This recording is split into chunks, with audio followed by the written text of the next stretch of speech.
Hey, everybody. Thanks so much for joining us right here on The Right View. Ladies' Tea tonight. We got a couple of good ones back with us. We're joined by news and commentary writer for the Daily Caller, Kay Smythe. Welcome back, Kay, as well as one of our faves, Turning Point contributor, Erin Elmore. Kay and Erin, we got a lot going on. You know, we've seen all the horrific things going on in the Middle East. Joe Biden went over there for whatever reason. I'm still not sure what the goals were. If he accomplished those goals, didn't seem like we got a whole lot out of that for whatever we paid for your Air Force One and all the security personnel that I guess needed to go on that trip to go. He did an Oval Office address last week. Again, nothing really came out of that as far as I'm concerned. It seems like we're sort of back where we started over a week ago on this entire matter. Still atrocities going on in the Middle East for the Israeli people. Really horrible. And then you have all of these kind of crazy people, I think, that have just doubled down, Erin, really on crazy. You've seen all of the protests, the pro-Hamas protests. You had people who gathered at the United States Capitol to do what a lot of people would say the January 6th folks did. They were there in the wrong place. They were not supposed to be there in the rotunda at the Capitol, in the United States Capitol. 300 people or so arrested. I have a feeling they're probably not going to have the same sort of 20-year sentences imposed on them. FBI breaking down their door in the middle of the night type of thing. Like a lot of these grandmas who just happened to show up in Washington, D.C. on January 6, 2021 did. So that's a problem.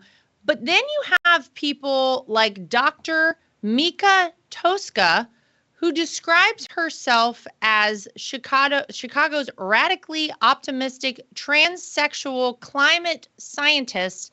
Those are Dr. Mika Toska's words, and I assume that this is a former male who now considers himself a male. He describes himself as transsexual. This individual is really kind of off the rails in terms of what he or she, depending on how you want to call this person, thinks of things going on in the Middle East.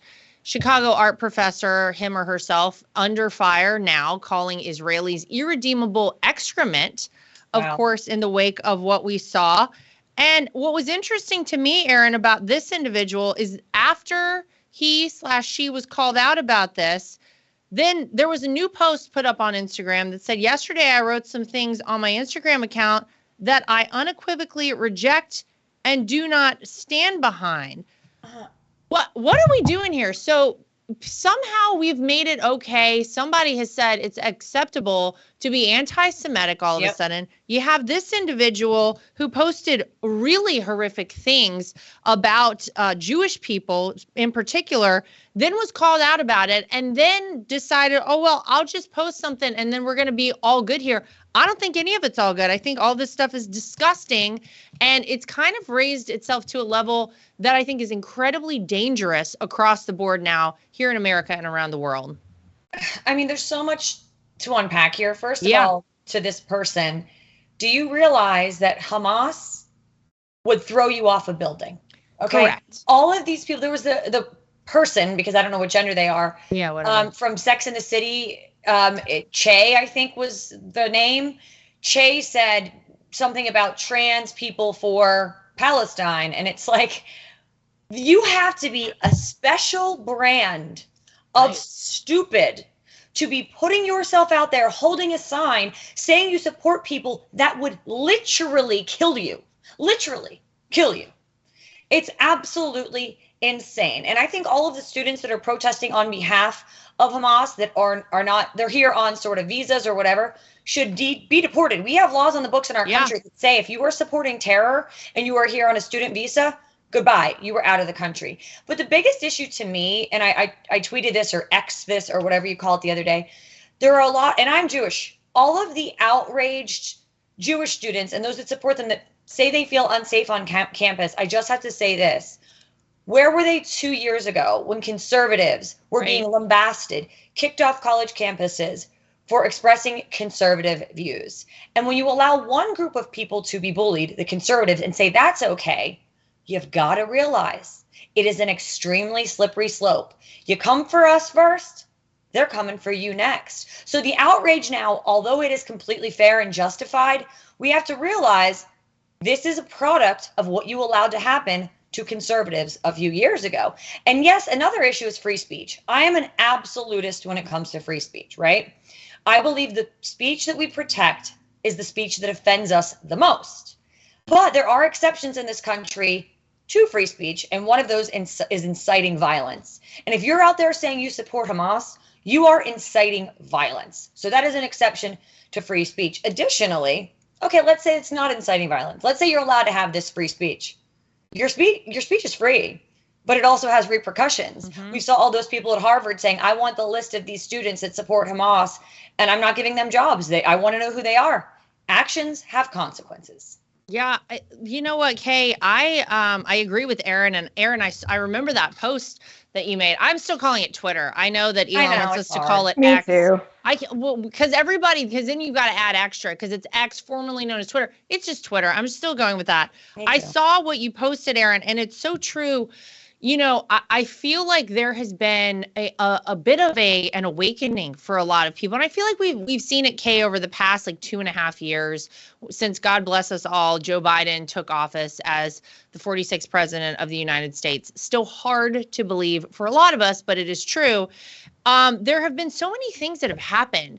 And there are people who I don't think ever considered that they would possibly vote for a Republican, didn't really consider themselves conservatives in a lot of ways. But some of the things that have transpired in the past 2.5 years have really been shocking to a lot of people. This one in particular, I think, has awakened quite a few people. I have even seen some of my good friends who are Jewish, who still live in Manhattan, in the heart of liberal New York City.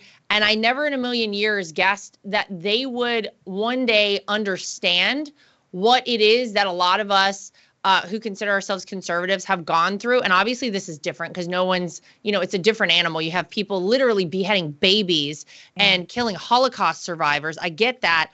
But in the same token, as Erin is explaining, you can't say that all of a sudden, well, we don't feel safe. Well, we're being, persecuted in a certain way. Where were you 2 years ago? I think people are understanding now why it is so dangerous whenever you allow some of the anti-American things that have taken place over the past several years in our country to take hold, because it will one day come for you. Yeah, it sounds great if you're a Democrat that they're going after Donald Trump for all of these ridiculous charges that he's been indicted now 4 times. Well, flip the script around and it could happen to your candidate. It could happen to the next guy running for president, the next woman running for some high office that people might not like. It is incredibly dangerous. And now people, I think, are really kind of starting to get it, Kay. They are. And I think this sort of gradual descent has really snowballed in the last couple of years. When I first moved out here back in 2015, I came out as a fairly liberal socialist type person because I was raised under the British education system. I was raised without a lot of social media, without a lot of technology. And so I didn't have, the freedom to find the data and the information that was true about the world, what was going on in the world. I knew I didn't like Hillary Clinton. I honestly didn't know that much about Donald Trump. I knew that he was famous in the UK. I knew that he was a successful businessman. But that's pretty much all I knew about him when I came out here. And then just watching the sort of news coverage of that election was the first time I sat there and watched the people around me in California just get stupider and stupider by the second because of the division that was so obviously being foisted upon them. I was hearing or seeing headlines about President Trump that I was like, well, that's categorically untrue. And then I'm hearing those conversations and those headlines being reiterated in the gym. And then you can just apply that to pretty much everything that's gone on. All of the major news stories that have happened in the last almost 10 years have all been designed to cause more division. And so now we're at a point where it's well, someone's causing this division. Do we all get who it is now? Guess what? It's the Democrats. Guess what? It's big media and these big corporations, most of whom are owned by like the BlackRocks, the State Streets, the Vanguards of the world. This is so purposeful, and it's designed to distract us from taking back control and power of our autonomy, of our lives. It's designed explicitly to normalize things like this freaking genocide that's going on in Gaza. Because this is the other thing that blows my mind, right? Like, how do these young people not realize that Hamas, oh, they were like voted into power? Yeah, okay, well, I'll believe that when I see it because, you know, like, whatever, we saw what happened here. There's a lot of manipulation that goes on in elections, doesn't matter what way you look at it. These people, these Hamas, they don't provide Palestinians with healthcare, with schools, with food, with water. And then you've got the Israelis having to basically structure their entire protection, their entire war effort of mitigating civilian casualties in Palestine, which should technically be Hamas's job. And yet somehow we back in the West, like we over here in the States, same thing's happening in the UK. We're all arguing with each other about who's right or wrong in this. No, there's someone who's in the wrong. They're the people manipulating us to turn us against each other throughout this yet another massive humanitarian crisis. And the same thing's going to happen. Whatever the next thing is, they're going to use that playbook again. And I just pray that at that point, all those people that you were just talking about, finally, we can just come together and just like lay down our swords and say, okay, we don't want the West to turn into like the former Soviet Union. We don't want it to turn into what you read about in Gulag Archipelago, these police states where we surrender our freedoms through fear, through this division, to the point where we can never get them back again. Because that's the only place this is going. Like, where else is it going to go if this carries on? Anyway. No, it is. It's true. I mean, a lot of what has happened has been, of course, designed to divide all of us. And I've kind of always been of the opinion that, and I hate to say it, that there would be some massive, really horrific event, a la a 9/11 type scenario that would have to happen in order to make everyone realize all of this stuff is nonsense. We are all far more alike than we are different. We all want the same things for our families at the end of the day. And we need to come together. And this is the time we have to come together because we can't let this country go. Once they take away your freedoms, you don't get them back all of a sudden. Once they open our borders for good, we're not going to close them back up. Think about the millions who've already come here illegally. It's so insane. And not to get off on something dumb that Joe Biden and his White House did, because I feel like I thought we were at the basically the bottom of the barrel. I thought I'd seen it all after the exit from Afghanistan, after the fact that Russia had the ability to invade Ukraine. Now, after this situation there in Israel, I was like, you know what? What else can they do that's just stupid and really should never happen? And just when I thought we were at the bottom, they doxed some of our special forces members, some Delta Force individuals, some guys who are the creme de la creme of our United States military and the Army Delta Force, had their faces and particular markings like tattoos on their bodies that could very easily identify them shown on a White House Instagram post, Erin. I mean, this is basic stuff. Yeah. This is so basic. 7.6 million people, by the way, follow the White House Instagram account. And P.S., anytime I want to just kind of have a laugh, whatever it is they're posting, I click on comments. The top, 1,000 comments are always like, FJB, this guy's terrible, can't wait to vote you out. But this wasn't even something that was flagged by the White House. They weren't like, oh my God, we did something wrong. Like, we shouldn't have posted these photos with our soldiers' faces and identifying marks on them. It had to be flagged for them by a retired Army chief warrant officer. And it was like, hey, you're not supposed to do that. And then they were like, oh, well, we kind of made a mistake here, I guess. I mean, how dumb. What the hell is going on over there at the White House besides trying to prevent Joe Biden from falling down, which we know they're doing with the special shoes and a special trainer?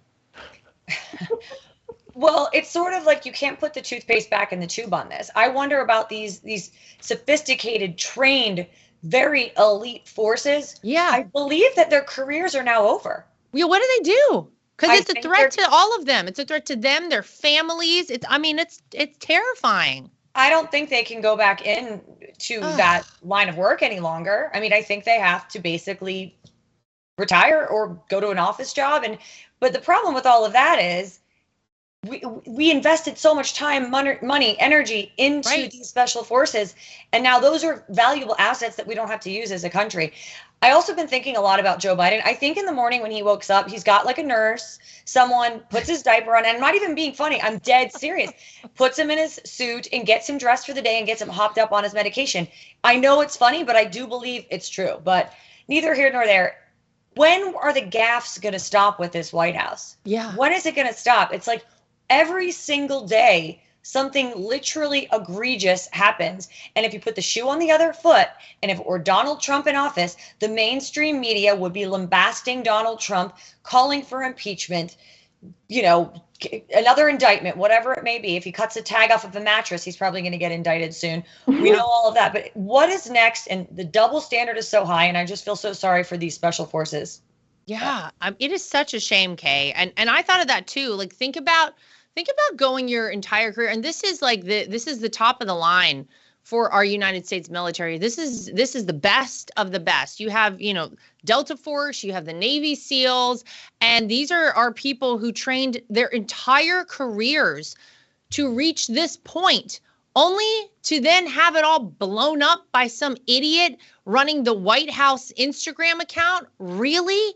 I mean, how on earth these things could happen? I don't know it. And then you think these are the same people who are supposed to be in charge of things. These are the people who make the major decisions as to what happens for every single American, how our country responds to major world events. They can't even get an Instagram post right. Are you guys kidding me with this? Not only is it embarrassing, but it just makes me wonder, like, if these are the dumb mistakes they're making on Instagram, obviously we've seen the repercussions of so much in terms of bad decision making when you look around the world and the trail and the wake of just destruction that it seems like Joe Biden and his administration have honestly made everywhere they have gone. It's embarrassment after embarrassment, and it's dangerous. And I am so sorry to all of these individuals who probably, as Erin just said now, really, I don't know what they do after this. How do you go from being one of these top trained, people in our military to an office job? What happens? I don't know. No, I mean, there's got to be some kind of case here, right? Like, we're talking about Delta Force. Like, these are the guys who you're not even allowed to know their identity. Like, I don't know. I was having a conversation with a couple of friends of mine, I think it was last week. One's a former Ranger, one's a former Green Beret. And both these men will sort of sit there and be like, oh, I'm just like a bit of a knuckle dragger, blah, blah, blah. Like, I don't really have, like, 2 brain cells to rub together. They're humble as heck. They think that they're just like paid thugs by the military. And I was sort of sitting there thinking, guys, we're all alive because of stuff that you guys did that we'll never know about. And so the men in that photograph, they are the reason that all of us are sitting here today. They are the only reason that we're sitting here today, is because brave men and women like that, well, predominantly men, come forward. They join the special forces because they know that their purpose on this planet, God put them here to protect us. And when I look at the consistent faults and failures from the Democrats within this administration, within the Obama administration, the question that always runs through my head is this normalized stupidity, or is this purposeful, calculated collapse? Because Joe Biden, Barack Obama, Hillary Clinton, all these people, they don't need America anymore. They have more money, more wealth, more control, more power than they could ever even do anything with. If America collapsed tomorrow, say we get like the runaway inflation, right? Or like, I don't know, say the aliens invade, whatever it is that causes that like full collapse, that sort of catastrophe like you were talking about earlier. All these people, they can just, I don't know, they can disappear off to their chalets in Switzerland. They'll have hot and cold run-in servants taking care of everything that they need.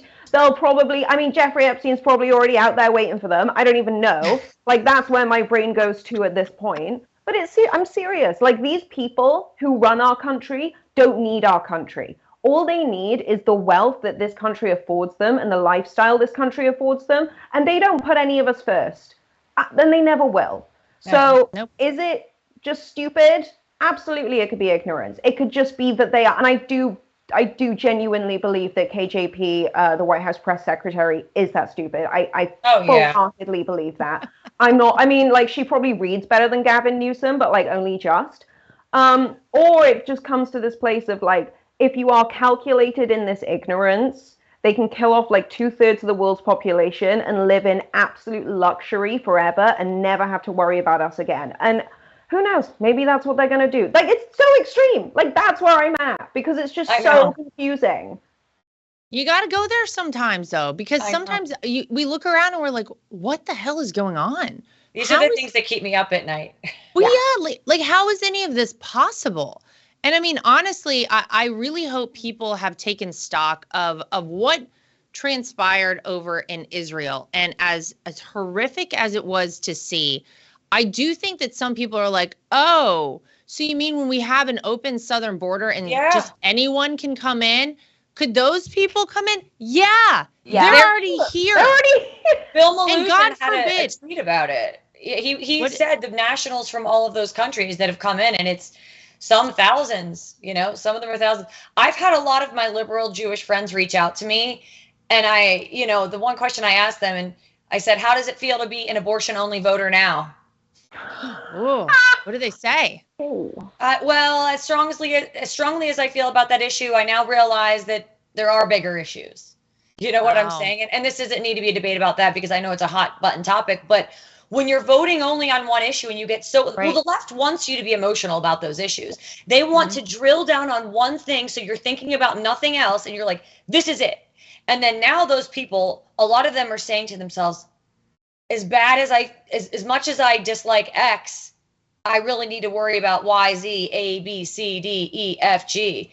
And hopefully it's waking a lot of people up. I've seen a lot of people who are waking up, and I hope that continues. But there are also those people who don't correlate this administration with the problems that we're having in Israel. And I say things like, well, Joe Biden closed the Keystone Pipeline and we were energy independent and we were exporting oil. And then now we have to buy oil from our adversaries. And now, the sanctions on Iran are expired. Like these things that these people are like, it's hard for them to go down the litany of things to draw it back to Joe Biden.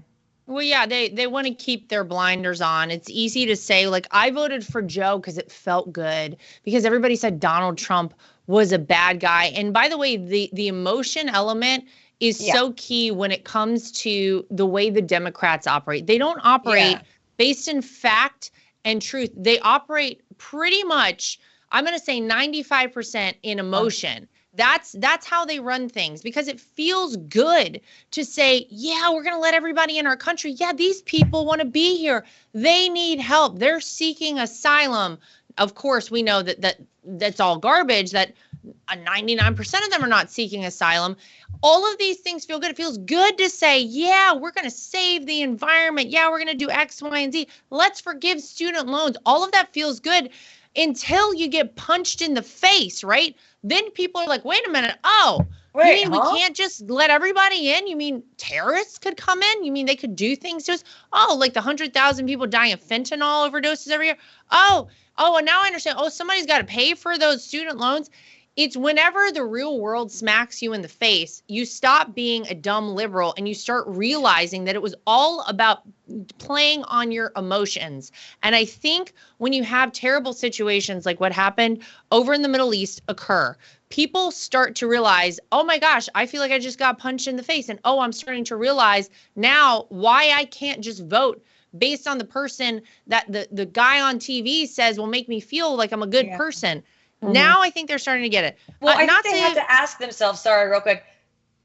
What do you like? It's like I always say, they hate Donald Trump more than they love their country.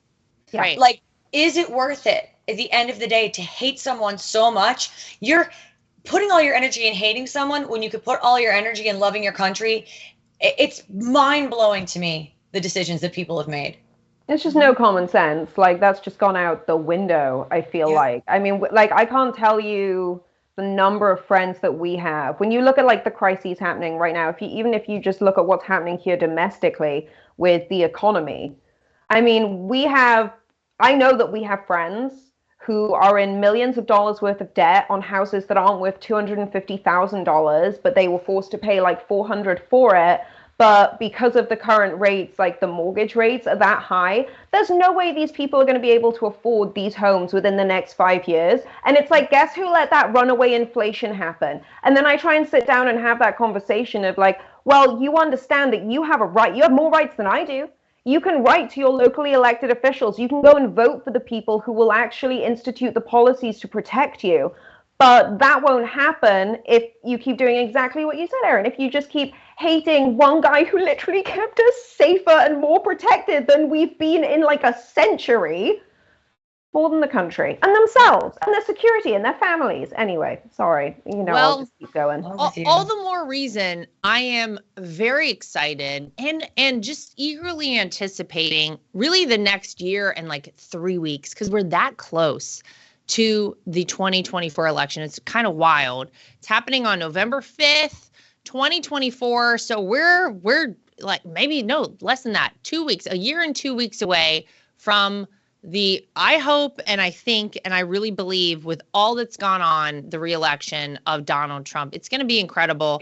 But you know what? The way the left operates is that anyone who becomes problematic for them, like Donald Trump, they try to cancel. Now, they can't cancel Donald Trump. We've seen that time and time again. They thought, oh, we'll impeach him one time while he's in office. Didn't work. 2 times, didn't work. Indictment 1, 2, 3, 4, mugshot, doesn't matter. You're not canceling Donald J. Trump. You guys can try all you want, and it's actually only making him stronger. Someone who kind of predicted where we are in this country and how dangerous really socialism, communism, and just authoritarianism and as a whole was George Orwell. He's the author of course, the famous book 1984, Animal Farm.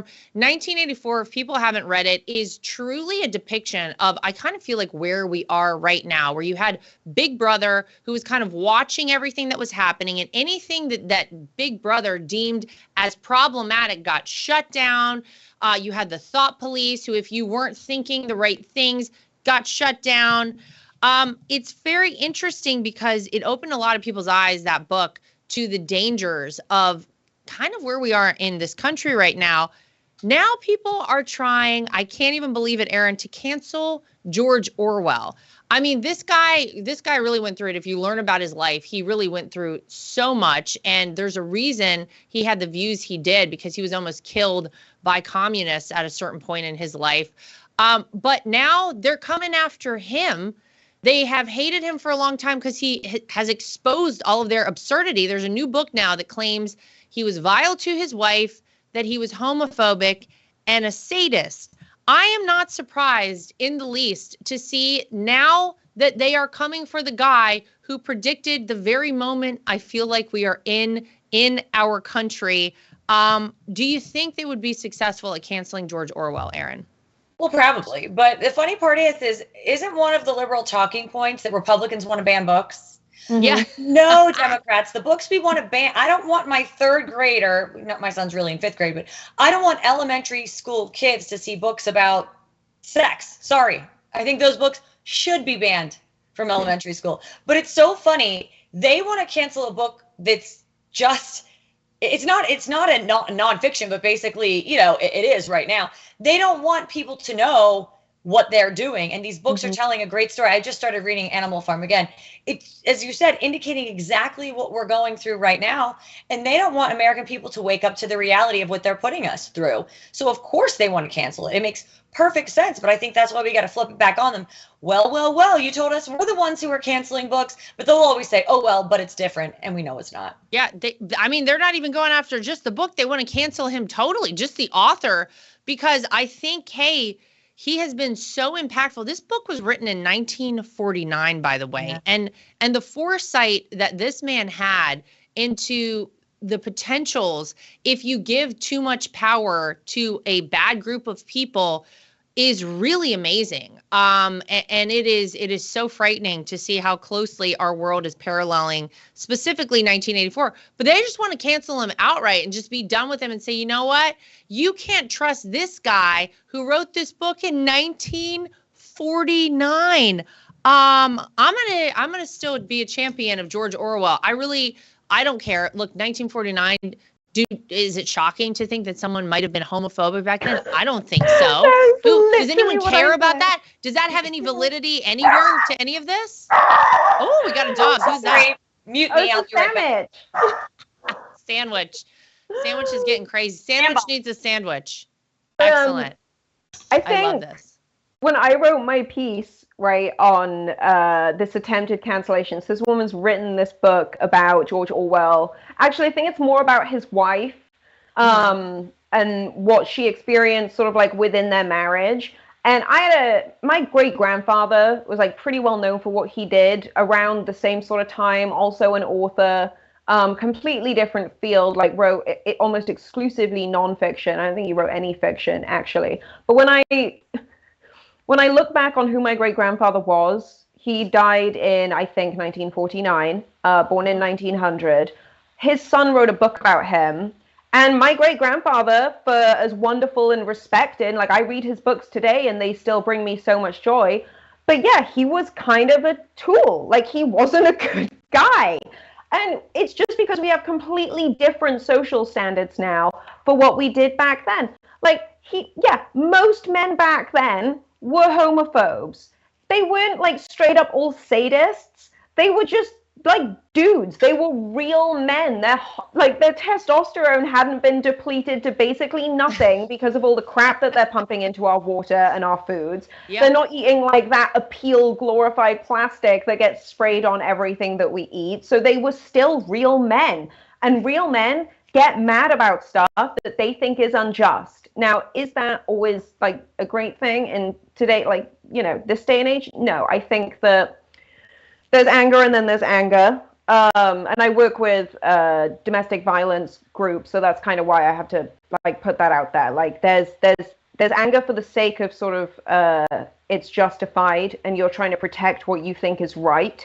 And then there's just anger because you have no self-control and you're a narcissist. And obviously we're not talking about that type of anger and that kind of masculine energy. And so like I'm just sitting there like reading this like quotes from this book that this woman has pulled out on George Orwell, and I was just like, do you know how time works?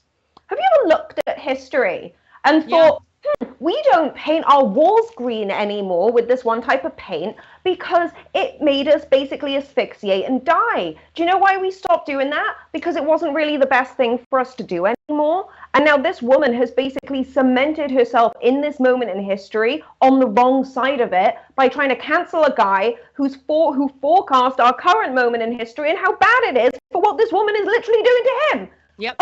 The social dynamics exhaust me, but it doesn't surprise me because, as we've said a lot this show, a lot of people are really stupid these days. So, it's no different to me than like trying to tear down statues of, the founders of our country, just because people love to go back and they're like, well, wait a minute.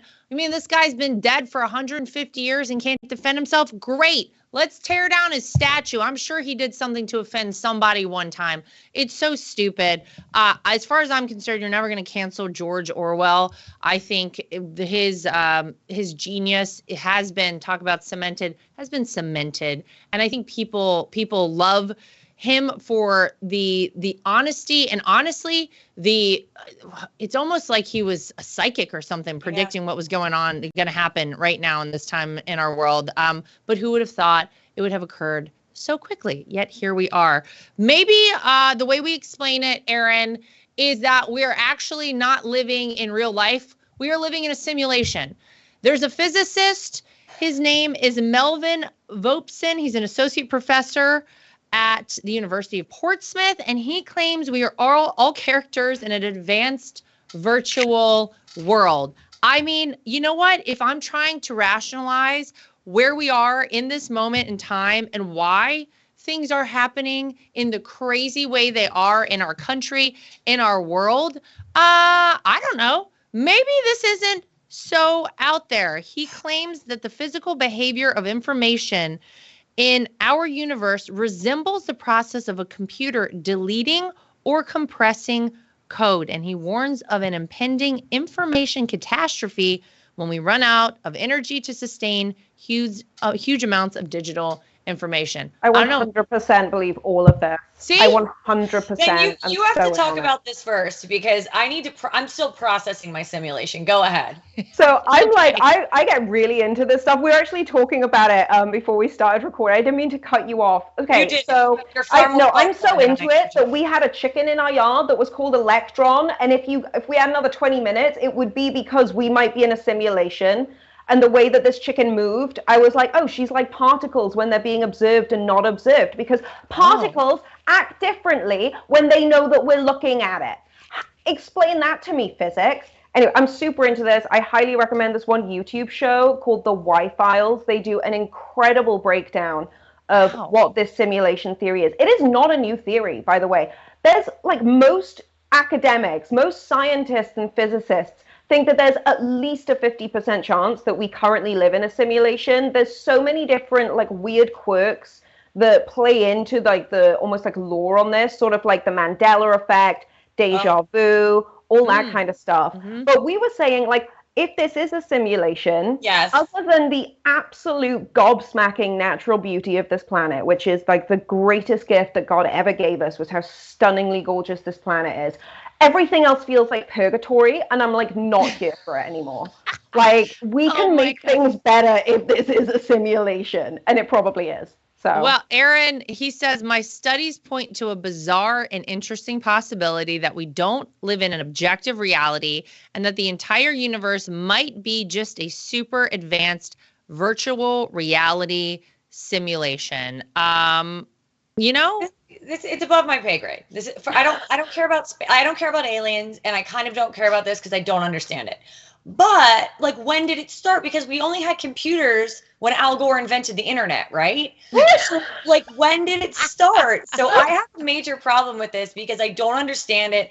I don't know when it started. And if I am living in a simulation, I want to know, because I'm going to like gain a bunch of weight, drink a ton of wine, do those tequila shots. You know what I mean? I want to eat the hamburgers. I just want to know so I can like start going absolutely nuts. Well, I mean, maybe now's the time. Here's the interesting thing. One of my favorite comments whenever I love to go to like comments on stories like this, because I'm like, let me see what people are saying. I get a real vibe for like how people feel about things. Somebody said, have we tried turning it off and turning it on again? Because maybe unplug. Yeah. I mean, when in doubt, I do it all the time. Like, something's not working, turn it off and turn it back on. Maybe it would help things out. The interesting thing is, maybe Vera Wang, who is, of course, the famous dress designer, wedding dress designer. Side note, she designed 2 of my wedding dresses. Same marriage, same wedding, just 2 different dresses I wore. Mine Did she? Yeah. Oh, see, I love it. Personally, you know, I had to buy it back, you know. She apparently, she's 74 years old. She looks amazing. And she says the reason is that she orders McDonald's every day, which is wild. And her secret to youthful appearance include donuts and vodka. So maybe she knows something. Kay, maybe she's on board with this and we just don't know, but she knows. Maybe you guys should meet up sometime and talk about it. I'm so here for it. Is Vera Wang British? I feel like no, she's not, right? Like, where is she from? Well, because that is basically Asian. The British diet right there. And like, we live a long time. We live a really long time in Britain, considering how much we drink, we smoke, there's no sunlight, everyone hates everything. We play rugby, for fun. But we live a really long time, and I think it has something to do with that, like, constitution for fun. Like, I don't know if you guys saw the Blue Zone diet documentary. And one of my... yes, I watched that. It was so interesting. Well, that's how I was raised in terms of like eating and drinking and all that kind of stuff. Like a lot of fish, a lot of vegetables. Mm-hmm. This was back during like mad cow disease. There wasn't any red meat or anything like that. I mean, I eat it now. Obviously, I live in America. I'm not mental. Obviously, you're American. You've got to eat red meat now. Right, but I still really also drink beer, and like I shouldn't say this on TV. I mean, I love my Marlboros. I'll get rid of them eventually. I don't have kids yet. But it's one of these like weird things where I swear to gosh, it's not to do with what you consume. It's to do with your constitution and how you consume it. So like, for example, if I finish work at like 2 o'clock in the afternoon, sorry, but I'm finished with work and I'm going to go do other stuff with my day. And yeah, maybe part of that day is eating like 3 burgers from Freddy's because they're really good and I love cheese curds as well. But I think it's more to do with like the mental of it. Like, I don't know how much the mind and like gut relationship works, but I know that when I'm happy, I am absolutely at my physically healthiest. And maybe that's just Vera Wang's secret thing. Maybe it's got nothing to do with like vodka and McDonald's at all. Maybe she's just a genuinely happy person who goes out and doesn't sort of like exhaust their body like so many people do in this country, exhaust their bodies for jobs that just don't. And this is not me being like a youthful millennial. Like, I still work like, you know, more than I probably should. But I just feel like once the emphasis is more placed on like that happiness from the consumption, like how are we going to enjoy this meal? How are we going to enjoy our time today? Then yeah, maybe that does keep you younger. I mean, we're all like really happy people and I think we all look great. I look at a lot of conservative news media people and I'm like, wow, that's a good looking group. And guess what? It's probably because we're happier. And I know that you guys don't drink like we do. So I love it. But it's so interesting though, because you look at, I mean, since I was a kid, I remember when like margarine was like a big deal and everybody was supposed to like go crazy for margarine and like, oh God, what were those? There was some kind of cookie that were Snackwell. And by the way, it was just like plied with sugar. Like it was just more sugar, although it had no fat. And then you actually look at like that Blue Zone documentary. If you eat real stuff, like real butter that came directly from the milk of a cow and was churned, and there's no processed garbage in it, no hydrogenation of any oils in there, any of that stuff, that's the stuff that becomes problematic. You eat the real fatty stuff and you're probably much better off. I look at people like my husband's grandmother, who is 97 years old. We all call her Bobby because Czech for grandma is Bobby. We all call her Bobby. She's 97 years old. This woman lived through World War II. Wow. This woman has eaten, I mean, if you give her like a little Debbie snack cake, she'll take that all day, every day. But she's like, she keeps on trucking. I don't know. It's kind of wild. What do you think, Erin? My grandfather ate eggs and butter, like literally, and he lived until his late 90s as well. So I don't. But you know, back to Vera Wang, I think a lot of celebrities lie. So maybe she's not telling. You know, you'll see all these celebrities that are taking celebrities wouldn't lie, would they? They lie. You know, they're all taking diet drugs, and they're all lying. They're saying, "Oh, I switched to veganism and I work out twice a day." You know, I don't know if I believe her or not, but I'm so in for that diet. I love a McDonald's cheeseburger, no onions, no pickles, extra cheese with a side of honey mustard and sweet and sour sauce. I mean, it sounds like a fun diet. She's probably having a really, really good time. Donuts are delicious. McDonald's are delicious. Vodka cocktails. I mean, if it's good, I'm in. Yeah, Erin's in. All right. Well, Vera, call us. We're going to all hang out. We're going to all have sounds like a great time and be very happy together. And I don't know what her political leanings, and I don't want to get her in trouble or get her canceled by any means. But Kay, I think there's something to the fact that conservatives are happier. And because of that, we're generally very much better looking than the other side. So that's true. We'll stick with that. I'm going to go with it. Kay and Erin, thanks so much for joining us here for Ladies Tea at The Right View. To everybody at home, as always, thank you for joining us. Make sure you like, subscribe, share, and follow. We'll see you back here next time for more of The Right View.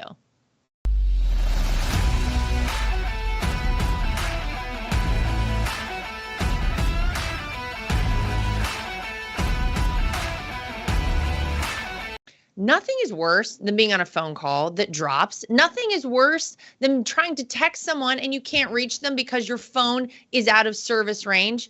And nothing is worse than supporting these major corporations and companies who don't support us.